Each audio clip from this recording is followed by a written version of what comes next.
أبصارهم إن الله على كل شيء قدير. يا أيها الناس اعبدوا ربكم الذي خلقكم والذين من قبلكم لعلكم تتقون الذي جعل لكم الأرض فراشا والسماء بناء وأنزل من السماء ماء فأخرج به من الثمرات رزقا لكم فلا تجعلوا لله أندادا وأنتم تعلمون.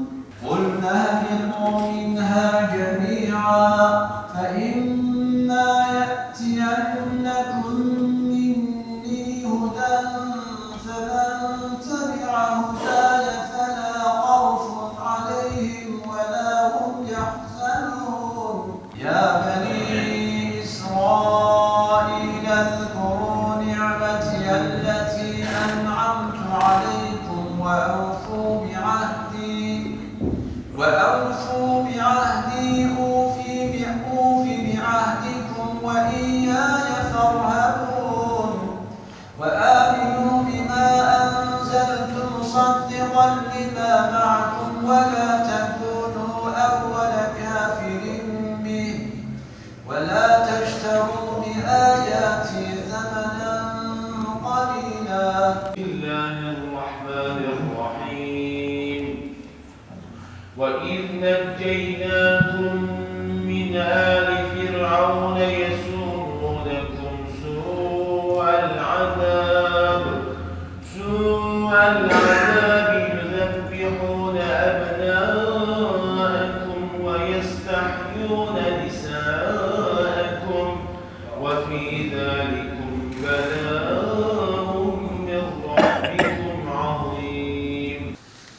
قالوا ادع لنا ربك يبين لنا ما هي إن البقرة شابه علينا وإنا إن شاء الله لمهتدون. قال إنه يقول إنها بقرة لا ذلول تثير الأرض ولا تسقي الحرث مسلمة لا شية فيها. قالوا الآن جئت بالحق فذبحوها وما كانوا يفعلون. الله الرحمن الرحيم. أولا يعلمون أن الله يعلم ما يسرون وما يعلنون ومنهم أميون لا يعلمون الكتاب إلا أماني وإنهم إلا يظنون. فويل للذين يكتبون الكتاب بأيديهم ثم يقولون هذا من عند الله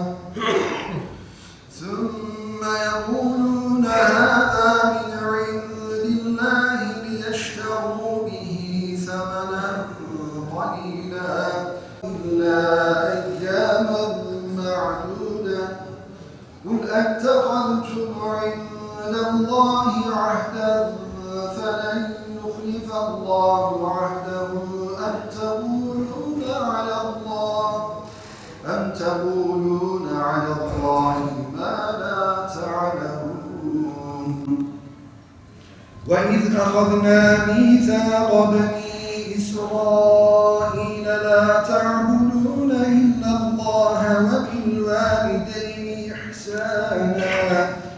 وبالوالدين إحسانا وذي القربى واليتامى والمساكين وقولوا للناس حسنا وما يعلمان من أحد حتى يقولا إنما نحن فتنة فلا تكفر فيتعلمون منهما ما يفرقون به بين المرء وزوجه وما هم بضارين به من أحد إلا بإذن الله ويتعلمون ما يضرهم ولا ينفعهم ولقد علموا لمن اشتراه ما له في الآخرة من خلاق لا نفرق بين أحد منهم ونحن له مسلمون فإن آمنوا بمثل ما آمنتم به فقد اهتدوا وإن تولوا فإنما هم في شقاق فسيكفيكهم الله وهو السميع العليم. Ramazan boyunca inşallah Merkez Oruç Evimizde mukabeleler okunmaktadır. Hem öğle namazından sonra hem de ikindi namazından sonra mukabelelerimiz devam edecektir inşallah. Peygamber Efendimiz Aleyhisselatü Vesselam'ın buna vahiy indiği bugüne kadar Peygamber Efendimiz her zaman vefat edene kadar her sene bu Kur'an-ı Kerim'i Hazreti Cebril'e arıza yoluyla birbirlerine mukabele usulü okurlardı. Ve o mukabele usulü o günden bugüne kadar İslam aleminde her sene Ramazan aylarında devam etmektedir. Bu vesileyle biz de Merkez Oruç Evimizde iki vakitte hem öğlen vaktinde hem de ikinci vaktinde namazlardan sonra mukabeleyi okumaktayız. Ve bundan dolayı yoğun bir talep var Oruç Evimizde özellikle. Sizleri de bu halkamıza davet ediyoruz inşallah. Rabbim sizleri de bizleri de bu Kur'an'ın feyzinden, bereketinden mahrum eylemesin inşallah. Rabbim Ramazan'ı hakkımızda hayırlara vesile kılsın inşallah.